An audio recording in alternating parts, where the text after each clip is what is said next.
Now this is going to be fun.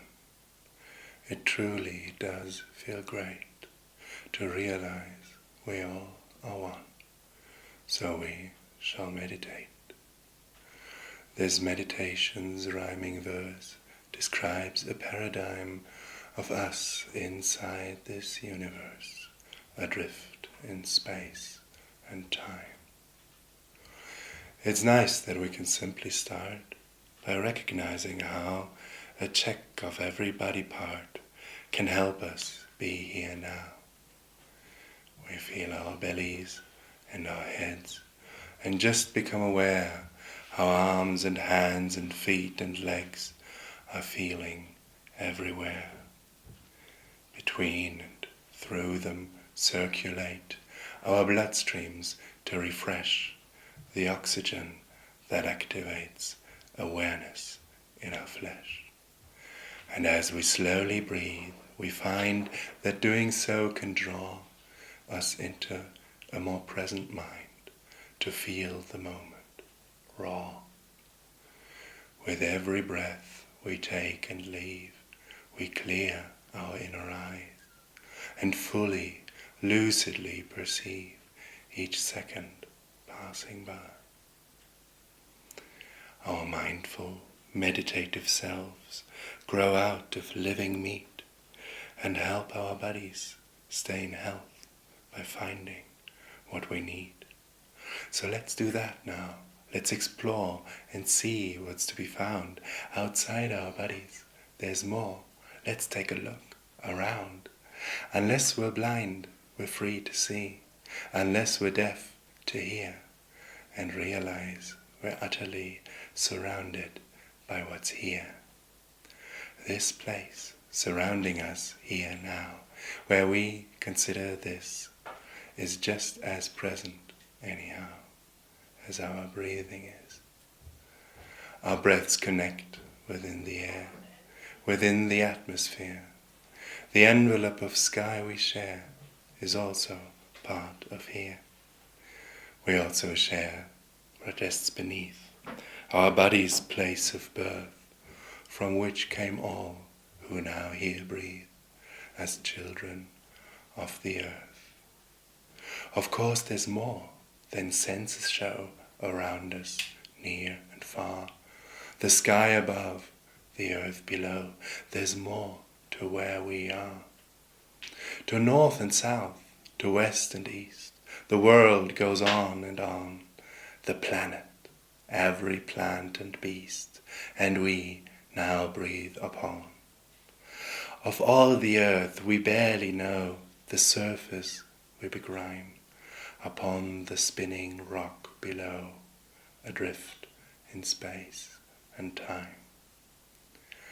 Our calm and meditating minds can feel this easily.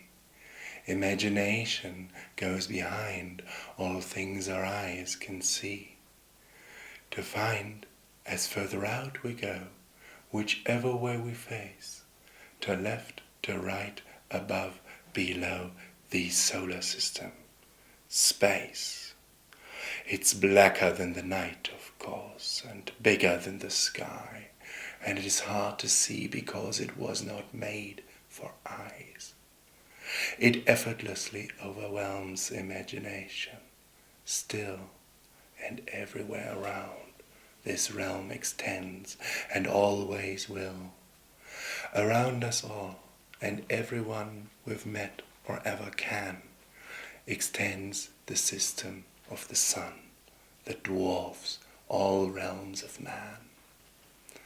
Out there, all human joy and strife and knowledge matter not. Out there, this fragile ball of life is just a pale blue dot. And there are other, bigger dots and countless asteroids. This earth is one among a lot around us in the void. Yet all of them combined appear like specks of dust compared to one enormous blazing sphere, the center that they share. 1,000 times as ponderous as all that circles it, it radiates, splendiferous and indiscriminate. It weighs 333 times, 1,000 times as much as Earth, which seems like mere debris, a tiny, circling smudge. There's hydrogen inside the sun that lets it shine so bright by burning up 4 million tons per second fuse to light. This fusion forges helium and other specks of dust that constitute the medium from which grows life, like us. But near the sun, its gamma rays and heat do not allow life smart enough to be amazed at what is true here now. While further out, it stays too cold for molecules to toy with games of entropy that mold the life that we enjoy. While outermost, in blackest night, drift frozen rocks so far. To them, our splendid sphere of light looks like another star. We're lucky Earth is temperate, or life could not have spawned. This planet would stay desolate, and all of us unborn. As fully as we do depend on Earth that we live on, we also clearly understand we're children of the sun. And yet the sun, though all must spin around it, merely is a rare domain of light within a yawning black abyss. In outer space surrounding us lie distances too great for us to easily discuss or even contemplate. For space is mostly nothingness around us, everywhere. The freezing dark is limitless in empty space out there. Of course, there's some gravity that massive things impart, and maybe some dark energy that pushes them apart. But nothing's there to hear or see or smell or taste or touch. And trying to imagine, we can think of nothing much. And still we feel, for what that's worth, beyond the seen and near, the vastness outside planet Earth that's real now and here. In meditation we somehow expand our minds to try to feel the system we are now and here surrounded by. The moons and planets we can see, as far as we have found, are lifeless. Earth now seems to be the only game in town. Yet all these places we could go and cultivate and fill are merely specks in what we know remains much bigger still. The stars, these many tiny lights, each are a blazing sun, and circling them, caught in their might, are planets being spun. Yet humans cannot see that far. The pixels of our eyes are just too few, which is why stars look like they're equal sized. Through telescopes we understood. The stars all shine so bright that only monstrous distance could dilute them into night. These distances define the space that all stars occupy and make a single real place that we are surrounded by. The stars that shine all night and day, within or out of sight, are what our home, the Milky Way, appears like from inside.